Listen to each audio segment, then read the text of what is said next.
La plupart des designers Flash utilisent communément Illustrator pour créer l'ensemble de leurs tracés avant de les importer dans Flash, en regrettant toutefois au passage la différence d'utilisation entre l'outil Plume d'Illustrator et celui de Flash. Il n'en est plus rien depuis la version CS3 de Flash, car Flash a complètement intégré toutes les fonctionnalités de l'outil Plume d'Illustrator. Je sélectionne maintenant l'outil Plume et tout comme sous Illustrator, je peux créer un ensemble de points simples. Vous voyez que lorsque je me rapproche de mon premier point, le petit O de origine apparaît, signifiant ici que je ferme mon tracé.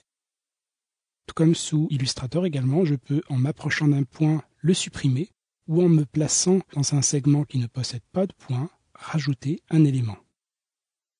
En utilisant l'outil de sous-sélection, je peux modifier la position de chacun des points, et en appuyant sur la touche Alt, retenez ce raccourci, Alt sur PC ou Option sous Mac, je peux faire apparaître, ici vous voyez dans un sens qui n'est pas vraiment souhaitable, mais plutôt dans l'autre, apparaître donc des points de tangence, des lignes directrices qui vont me permettre de sculpter davantage mes éléments.